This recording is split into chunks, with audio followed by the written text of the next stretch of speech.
सिमरजीत सिंह मान जिंदाबाद। श्रोमणी अकाली दल अंमृतसर जिंदाबाद। श्रोमणी अकाली दल अंमृतसर जिंदाबाद।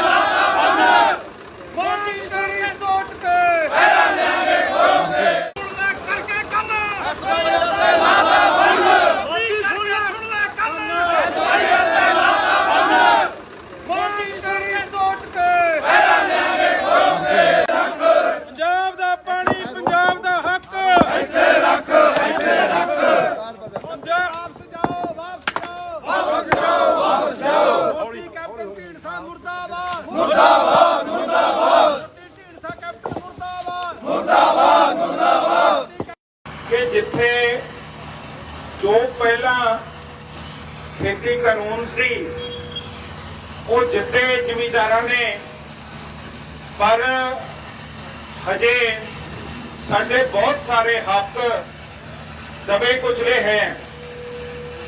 आपां जिहड़े धरती ते खड़े हैं इस इलाके दे विच, जे तुसीं धरती चों पानी कढना है 500 फुट का बोर करना पैदा। 500 फुट का 25 हाउस पावर की मोटर तो बिना पानी निकलता नहीं। डिलीवरी 3 इंची है।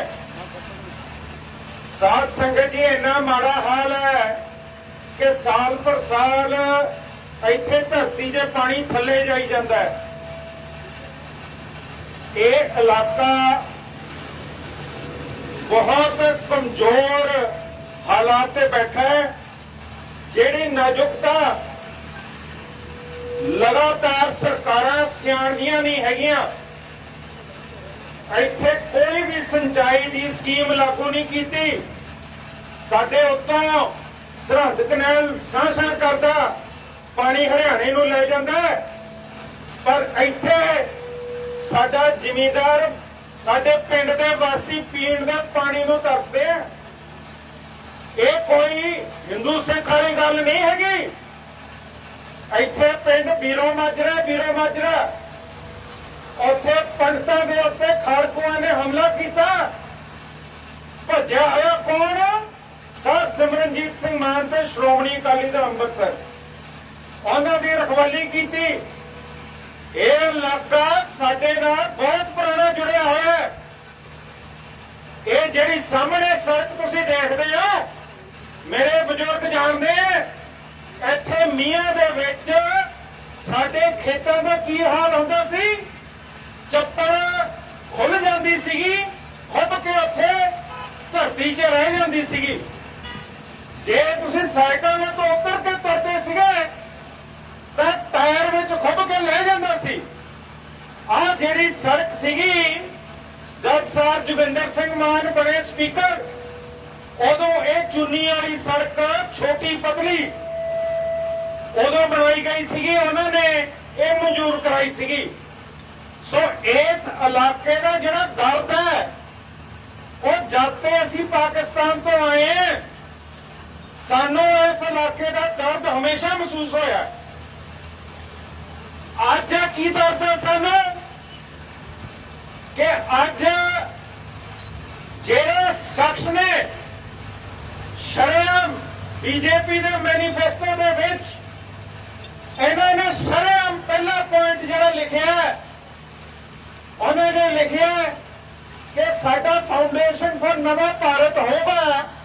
असीं ग्रिडां बनाणियां, ग्रिड का मतलब कि ऐ लंबे सज्जे ते खब्बे सज्जे आपस च एक वंड पा दो ते हरेक थां नूं ग्रिड तो सप्लाई करो।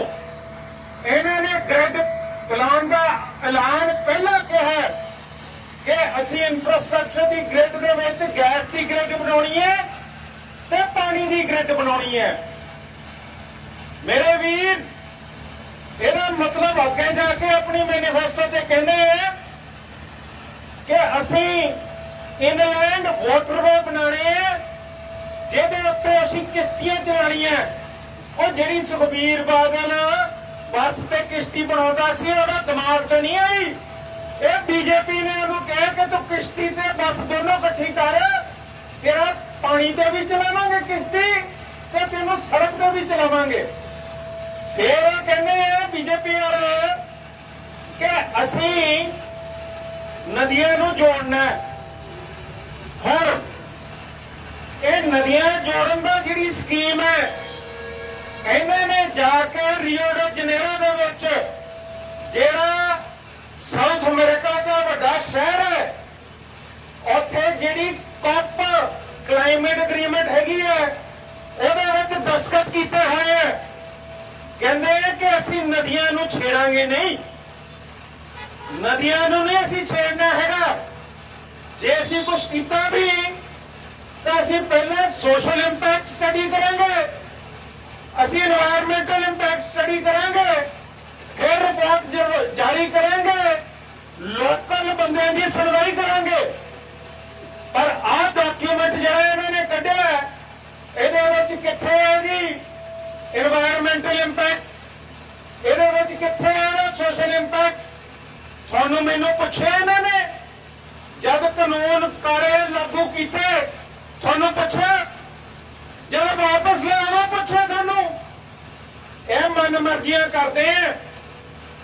ਮੈਂ ਹੈਰਾਨ ਹਾਂ ਕਿ ਸਾਡੇ ਲੀਡਰਸ਼ਿਪ, ਇੱਕ ਪਾਸੇ ਪ੍ਰਕਾਸ਼ ਸਿੰਘ ਬਾਦਲ, ਉਹਦਾ ਸੁਪੁੱਤਰ ਤੇ ਉਹਦੀ ਨੂੰਹ ਜਾ ਕੇ ਕਾਨੂੰਨਾਂ ਤੇ ਦਸਤਖਤ ਕਰੇ, ਦੂਜੇ ਪਾਸੇ ਅਮਰਿੰਦਰ ਸਿੰਘ ਜਿਹੜਾ ਕਹਿੰਦਾ ਸੀਗਾ ਮੈਂ ਇਹਦਾ ਵਿਰੋਧ ਕਰਦਾ, ਮੈਂ ਪਾਣੀ ਕਿਤੇ ਜਾਣ ਨਹੀਂ ਦਊਗਾ, ਉਹ ਅੱਜ ਸ਼ਰੇਆਮ ਕਹਿੰਦਾ ਕਿ ਮੈਂ ਬੀਜੇਪੀ ਦੇ ਨਾਲ ਸਮਝੌਤੇ ਕਰਨ ਚੱਲਿਆ, ਮੈਂ ਉਹਨਾਂ ਨਾਲ ਕਰੂੰਗਾ। ਮੇਰੇ ਵੀਰਾ, ਸਮਝੌਤੇ ਤੂੰ ਕਰ ਰਿਹਾ, ਪਰ ਮੈਨੂੰ ਇਹ ਦੱਸ ਜਿਹੜਾ ਇਹਨਾਂ ਦਾ ਮੈਨੀਫੈਸਟੋ ਹੈ ਬੀਜੇਪੀ ਦਾ, ਉਹਦੇ ਬਾਰੇ ਕੀ ਜਵਾਬ ਦਿੰਦਾ ਹੈ? ਮੋਦੀ ਨੂੰ ਫਿਰੋਜ਼ਪੁਰ ਤੇ ਉਹ ਸੌਡੀ ਜਿਹਨੇ ਤੈਨੂੰ ਰੂਸਾ ਲੈ ਕੇ ਦਿੱਤੀ ਸੀ, ਜਿਹੜਾ ਰਾਜਸਥਾਨ ਦੇ ਹੋਟਲਾਂ 'ਚ ਜਨਾਨੀਬਾਜ਼ੀ ਕਰਦਾ ਫੜਿਆ ਗਿਆ ਸੀ, ਉਹ ਤਾਂ ਤੂੰ ਦੇਤਾ ਮੋਦੀ ਨੂੰ। ਮੋਦੀ ਨੂੰ ਹੁਣ ਆ ਜਿਹੜੀ ਇਰਾਨੀ ਹੈ ਉਸ ਤੋਂ ਵੱਧ ਇਹ ਸਪਲਾਈ ਕਰੂਗਾ। ਉਹਨੂੰ ਦੇਤੀ Z+ ਸਿਕਿਉਰਿਟੀ Z+। ਪਰ ਮੈਨੂੰ ਦੱਸ ਫਿਰੋਜ਼ਪੁਰ ਤੇ ਬੁਲਾ ਰਹੇ ਆ, ਉਹ ਸਾਡਾ ਜਿਹੜਾ ਵਪਾਰ ਹੁੰਦਾ ਸੀ, ਪਾਕਿਸਤਾਨ 70% ਵਪਾਰ ਇੱਧਰ ਕਰਦਾ ਹੁੰਦਾ ਸੀਗਾ। ਜਦ ਤੁਸੀਂ ਲੜਾਈਆਂ ਛੇੜੀਆਂ, ਸਾਡਾ ਵਪਾਰ ਬੰਦ ਕਰਤਾ। ਉਹ ਜਿਹੜੀ ਸਾਡੀ ਉਰੇ ਜਿੰਸ ਉਗਦੀ ਹੈ, ਰੋਂਦੀ ਹੈ, ਜੇ ਅੱਜ ਅਫਗਾਨਿਸਤਾਨ ਭੁੱਖਾ ਬੈਠਾ ਬਾਰਡਰ ਖੁਲਾ ਲੈਂਦਾ, ਲੜਾਈਆਂ ਨਾ ਕਰਦਾ, ਸਾਡੇ ਜਿਹੜੇ ਉਰੇ ਕੰਬਾਈਨ ਬਣਾਉਂਦੇ 90 ਤੋਂ ਸਾਡੇ ਰੀਪਰ ਬਣਾਉਂਦੇ ਆ, ਉਹ ਅੱਜ ਕਿਵੇਂ ਭੇਜਦੇ ਆ ਸਾਰਾ ਸਮਾਨ ਇੱਥੋਂ ਲੱਦ ਕੇ ਤੇਰੇ ਗੁਜਰਾਤ ਜਾਂਦਾ ਹੈ। ਗੁਜਰਾਤ ਤੋਂ ਕਿਸ਼ਤੀਆਂ 'ਚ ਪਾਉਂਦੇ ਆ, ਗੁਜਰਾਤ ਦੇ ਗੋਦਾਮਾਂ 'ਚ ਰੱਖਣਾ ਪੈਂਦਾ, ਗੋਦਾਮਾਂ ਦੇ ਉੱਥੇ ਪੈਸੇ ਭਰਦੇ ਆ। ਉਹ ਕਿਸ਼ਤੀਆਂ ਕਹਿੰਦੀਆਂ ਗੁਜਰਾਤਾਂ ਦੀਆਂ, ਉਹ ਗੁਜਰਾਤੀਆਂ ਨੂੰ ਜਾ ਕੇ ਕਿਸ਼ਤੀਆਂ ਦੇ ਵਿੱਚ ਸਾਨੂੰ ਉੱਥੇ ਕਿਰਾਏ ਦੇਣੇ ਪੈਂਦੇ ਆ। ਉਹ ਦਵਾਈ ਲੈ ਜਾਂਦਾ, ਉੱਥੇ ਕੌਣ? ਗੁਜਰਾਤੀਆਂ ਦੇ ਗੋਦਾਮਾਂ 'ਚ ਦਵਾਈ 'ਚ ਰੱਖਦੇ ਆ, ਫਿਰ ਜਾ ਕੇ ਕਰਾਚੀ ਪਹੁੰਚਦੀ ਹੈ। ਉਸ ਤੋਂ ਬਾਅਦ ਜਾ ਕੇ ਕਿਤੇ ਆ ਵਾਘੇ ਦੇ ਦੂਜੇ ਪਾਰ ਸਾਡਾ ਸਮਾਨ ਪਹੁੰਚਦਾ। ਦੇਖ ਲਓ, ਸਿੰਧੀ ਵੀ ਕਮਾ ਗਿਆ, ਗੁਜਰਾਤੀ ਵੀ ਕਮਾ ਗਿਆ, ਉਹ ਪੰਜਾਬੀ ਲੁੱਟਿਆ ਗਿਆ। ਉਹ ਸਾਡਾ ਪਾਣੀ ਹੈ, ਪਾਣੀ। ਆ ਮੇਰੇ ਕੋਲੇ ਜਥੇਦਾਰ ਬੈਠੇ ਐ, ਸੰਝੋਲੀ ਇਹਨਾਂ ਦੇ ਨੇੜੇ ਹੈ।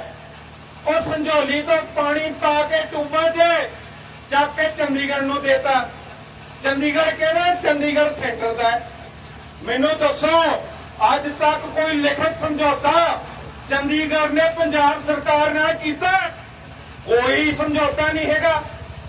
ਇਹ ਇੱਕ ਬੇਬੁਨਿਆਦ ਸਾਡੇ ਪਾਣੀ ਦੀ ਲੁੱਟ ਹੈ। ਕਿਸੇ ਨੇ ਲਿਖਿਆ ਨਹੀਂ, ਕਿਸੇ ਨੇ ਦਿੱਤਾ ਨਹੀਂ, ਆਪਣੇ ਆਪ ਹੀ ਵਿੱਚੋਂ ਕੱਢ ਕੇ ਲੈ ਕੇ ਜਾਂਦੇ ਆ। ਤਾਂ ਮੈਨੂੰ ਦੱਸੋ, ਉਹਦਾ ਮੁੱਲ ਕੀ ਸਾਨੂੰ ਦਿੰਦੇ ਆ? ਇਹੀ ਕਿ ਚੰਡੀਗੜ੍ਹ 'ਚ ਗੱਡੀ ਵਾੜੀ ਨਹੀਂ ਪੰਜਾਬ ਦੇ ਨੰਬਰ ਦੀ, ਚੱਲ ਵੀ ਤੈਨੂੰ ਲਾਤਾ, ਟਿਕਟ ਲਾਤੀ, ਤੇਰਾ ਚਲਾਨ ਕੱਟਦਾ। ਇਹੀ ਸਾਨੂੰ ਮਿਲਦਾ, ਹੋਰ ਕੀ ਮਿਲਦਾ ਚੰਡੀਗੜ੍ਹ 'ਚ? ਤੇ ਸਾਧ ਸੰਗਤ ਜੀ, ਜੇ ਇੱਥੇ ਮੋਹਾਲੀ ਦੇ ਵਿੱਚ ਫੈਕਟਰੀ ਲਾਈ SCL ਸੈਮੀਕੰਡਕਟਰ ਲਿਮਿਟਡ, ਸਭ ਤੋਂ ਜ਼ਿਆਦਾ ਪਾਣੀ ਸੈਮੀਕੰਡਕਟਰ ਬਣਾਉਣ 'ਚ ਵਰਤਿਆ ਜਾਂਦਾ, ਉਹ ਕਿਹਦਾ ਪਾਣੀ ਹੈ? ਪੰਜਾਬ ਦਾ ਪਾਣੀ ਹੈ। ਇੰਨਾ ਜ਼ਿਆਦਾ ਪਾਣੀ ਉਹ ਫੈਕਟਰੀ ਵਰਤਦੀ ਹੈ ਤੇ ਉਹਨੂੰ ਕੰਡਮ ਕਰਦੀ ਹੈ। ਉਹਦਾ ਕੋਈ ਰੀਸਰਕੂਲੇਸ਼ਨ ਦਾ ਸਿਸਟਮ ਨਹੀਂ ਬਣਾਇਆ ਹੋਇਆ। ਔਰ ਜਿਹੜਾ ਉੱਥੇ ਨਾਲਾ ਉੱਥੋਂ ਮੁਸ਼ਕ ਮਾਰਦਾ, ਤੁਸੀਂ ਸਾਰਿਆਂ ਨੇ ਸੁਣਿਆ, ਜਿਹੜਾ ਹੁਣ ਹਾਈ ਕੋਰਟ ਦੇ ਨੇੜੇ ਦੀ ਜਾਂਦਾ ਹੈ। ਉਸ ਪੰਜਾਬ ਦਾ ਪਾਣੀ ਵਰਤ ਕੇ ਮੈਨੂੰ ਦੱਸੋ ਪੰਜਾਬੀਆਂ ਨੂੰ ਉੱਥੇ ਕਿੱਥੇ ਰੱਖਿਆ? ਸਾਰਾ ਬਾਹਰੋਂ ਉੱਥੇ ਬੰਦਾ ਰੱਖਿਆ ਹੋਇਆ ਹੈਗਾ। ਸਾਧ ਸੰਗਤ ਜੀ, ਮੋਦੀ ਸਾਹਿਬ ਆ ਰਹੇ ਹੈ और ये कहने कि मोदी ने ये कर देना, वो कर देना, चंडीगढ़ दे देना है, पंजाबी बोलते इलाके कर देने हैं, पठानकोट नू जम्मू नू दे देना है, इत्थे ऐ कर देना फाजिलका, उधर दे देना राजस्थान नू ते पंजाब दा नक्शा तब्दील कर देना है। क्यों करना है? कि किते सिख मुड़ के दिल्ली आके ना बह जाण। इन्हां नू इहदे विच इहो जिहा फसाओ जिहड़ा इन्हां तो वोटां दे राहीं ਜਿਹੜਾ ਤੁਸੀਂ ਮੋਰਚਾ ਲਾਇਆ ਸੀ, ਜਿਹਦੇ ਵਿੱਚ ਤੁਸੀਂ ਪੰਜਾਬੀ ਸੂਬਾ ਬਣਾਇਆ ਸੀ, ਜਿਹੜਾ 1966 ਚ ਤੁਹਾਨੂੰ ਮਿਲਿਆ ਸੀ, ਉਹਨੂੰ ਖੁਰਦ-ਬਰਦ ਕਰਕੇ ਤੁਸੀਂ ਨਾ ਕਿਤੇ ਉੱਤੇ ਆ ਜਿਓ। ਸਾਧ ਸੰਗਤ ਜੀ, ਆ ਜਿਹੜਾ ਮਾਹੌਲ ਬਣਿਆ ਇਹਦੇ ਵਿੱਚ ਆਪਾਂ ਨੂੰ ਯਾਦ ਰੱਖਣਾ ਚਾਹੀਦਾ। ਮੈਂ ਉਰੇ ਆਪਣੇ ਜਥੇਦਾਰ ਸਾਹਿਬ ਨੂੰ ਬੇਨਤੀ ਕਰਦਾ, ਉਹ ਮੈਂ ਇੱਥੇ ਲਾਉਣੀ ਸੀ ਫੋਟੋ। ਆ ਜਿਹੜਾ ਨਕਸ਼ਾ ਬਣਿਆ ਉੱਥੇ ਦੇਖੋ ਸਤਲੁਜ ਕਿੱਥੇ ਸ਼ੁਰੂ ਹੁੰਦਾ ਹੈ। ਸਤਲੁਜ ਦਰਿਆ ਜਿੱਥੋਂ ਸ਼ੁਰੂ ਹੁੰਦਾ ਹੈ ਉਹ ਹਿੱਸਾ ਚੀਨ 'ਚ ਹੈ। ਚੀਨ ਤੇ ਸਤਲੁਜ ਵੀ ਸ਼ੁਰੂ ਹੁੰਦਾ ਹੈ। ਬ੍ਰਹਮਪੁੱਤਰ ਜਿਹੜਾ ਅਸਾਮ ਨੂੰ ਬੰਗਾਲ ਨੂੰ ਜਾਂਦਾ ਹੈ ਉਹ ਵੀ ਉੱਥੇ ਚੀਨ ਦੇ ਵਿੱਚ ਤਿੱਬਤ ਦੇ ਵਿੱਚ ਸ਼ੁਰੂ ਹੁੰਦਾ ਹੈ। ਉੱਥੇ ਜਿੱਥੇ ਉਹ ਸ਼ੁਰੂ ਹੁੰਦਾ ਹੈ ਉੱਥੋਂ ਚੀਨ ਅੱਜ ਡੈਮ ਬਣਾ ਰਿਹਾ, ਡੈਮ ਬਣਾ ਕੇ ਉੱਥੇ ਜਿਵੇਂ ਆ ਬੀਜੇਪੀ ਦੀ ਸੋਚ ਹੈ ਕਿ ਕਸ਼ਮੀਰ ਦੇ ਵਿੱਚ ਬਾਕੀ ਭਾਰਤ ਤੋਂ ਜਾ ਕੇ ਹਿੰਦੂ ਵਸਾ ਦਈਏ, ਉਹਨਾਂ ਦੀ ਜਿਹੜੀ ਮੁਸਲਿਮ ਮੁੱਖ ਉੱਥੇ ਹੈਗੀ ਹੈ ਮੁਖਤਾ, ਉਹਨੂੰ ਖਤਮ ਕਰ ਦਈਏ। ਚੀਨ ਨੇ ਤਿੱਬਤਾਂ ਦੇ ਬਰਖਲਾਫ ਇਹੀ ਕੰਮ ਤੋਰਿਆ ਹੋਇਆ। ਜਿਹੜਾ ਚੀਨ ਦਾ ਤਿੱਬਤ ਦਾ ਪਲੇਟੂ ਹੈ ਉਹਦੇ ਤੇ ਪਾਣੀ ਨਹੀਂ ਹੈ, ਉਹ ਰੇਗਿਸਤਾਨ ਹੈ, ਬੜਾ ਉੱਚਾ ਰੇਗਿਸਤਾਨ ਹੈ, ਠੰਡੀ ਬਰਫ਼ ਹੀ ਹੁੰਦੀ ਹੈ ਉੱਥੇ। ਉਸ ਰੇਗਿਸਤਾਨ ਦੇ ਵਿੱਚ ਸਤਲੁਜ ਦਾ ਪਾਣੀ ਮੋੜ ਕੇ ਉੱਥੇ ਬ੍ਰਹਮਪੁੱਤਰ ਦਾ ਪਾਣੀ ਮੋੜ ਕੇ ਬਾਕੀ ਚਾਈਨਾ ਤੋਂ ਹਾਨ ਚਾਈਨੀਜ਼ ਲਿਆ ਕੇ ਤੇ ਵਿੱਚ ਵਸਾਉਣ ਦੀ ਉਹਨਾਂ ਦੀ ਸਕੀਮ ਹੈ। ਉਸ ਸਕੀਮ ਦੇ ਵਾਸਤੇ ਉਹਨਾਂ ਨੇ ਤੁਹਾਡਾ ਪੰਜਾਬ ਦਾ ਪਾਣੀ, ਅਸਾਮ, ਬੰਗਾਲ, ਬਿਹਾਰ ਦਾ ਪਾਣੀ ਉਹਨਾਂ ਨੇ ਚੱਕ ਕੇ ਤਿੱਬਤ 'ਚ ਪਾ ਦੇਣਾ ਹੈ। ਔਰ ਉਹਦੇ ਬਰਖਲਾਫ ਕੌਣ ਬੋਲਦਾ ਹੈ? ਭਾਰਤ ਸਰਕਾਰ ਕਹਿੰਦੀ ਹੈ ਕਿ ਅਸੀਂ ਲੋਅਰ ਰਾਈਪੇਰੀਅਨ ਸਟੇਟ ਹੈ, ਮਤਲਬ ਅਸੀਂ ਥੱਲੜੇ ਹਿੱਸੇ ਦੇ ਪਾਣੀ ਦੇ ਹੱਕਦਾਰ ਹੈ ਰਾਈਪੇਰੀਅਨ ਕਾਨੂੰਨ ਅਧੀਨ। ਔਰ ਇਹ ਪਾਣੀ ਤੁਸੀਂ ਡੈਮ ਰਾਹੀਂ ਮੋੜ ਕੇ ਤਿੱਬਤ ਨੂੰ ਨਹੀਂ ਦੇ ਸਕਦੇ। ਤੇ ਇੰਟਰਨੈਸ਼ਨਲ ਕੋਰਟ ਦੇ ਵਿੱਚ ਟ੍ਰੀਟੀਆਂ ਅਧੀਨ ਚਾਈਨਾ ਵੀ ਮੰਨਦਾ ਕਿ ਪਾਣੀ ਮੋੜ ਕੇ ਕਿਸੇ ਹੋਰ ਦਾ ਕਿਤੇ ਹੋਰ ਮੋੜ ਕੇ ਵਰਤਣਾ ਇਹ ਕਾਨੂੰਨ ਦੇ ਬਰਖਲਾਫ ਹੈ। ਮੋਦੀ, ਜੇ ਕਿਸੇ ਹੋਰ ਦਾ ਪਾਣੀ ਚੱਕ ਕੇ ਕਿਤੇ ਹੋਰ ਲਾਉਣ ਦਾ ਰਾਈਪੇਰੀਅਨ ਕਾਨੂੰਨ ਦੀ ਉਲੰਘਣਾ ਹੈ। ਜੇ ਭਾਰਤ ਚੀਨ ਤੋਂ ਪਾਣੀ ਮੰਗਦਾ ਕਾਨੂੰਨ ਰਾਈਪੇਰੀਅਨ ਕਾਨੂੰਨ ਦੇ ਅਧੀਨ, ਤਾਂ ਮੈਨੂੰ ਦੱਸ ਪੰਜਾਬੀ ਕੀ ਗੁਨਾਹ ਕਰਦੇ ਆ ਜੇ ਅਸੀਂ ਕਹਿੰਦੇ ਕਿ ਰਾਈਪੇਰੀਅਨ ਕਾਨੂੰਨ ਅਧੀਨ ਇਹ ਪਾਣੀ ਪੰਜਾਬ ਦਾ ਹੈਗਾ, ਇਹ ਹਰਿਆਣਾ, ਦਿੱਲੀ, ਰਾਜਸਥਾਨ ਦਾ ਨਹੀਂ ਹੈ। ਕਿਵੇਂ ਤੁਸੀਂ BBMB ਖੜਾ ਕਰਕੇ ਸਾਡਾ ਪਾਣੀ ਲੈ ਕੇ ਗਏ ਹੋ?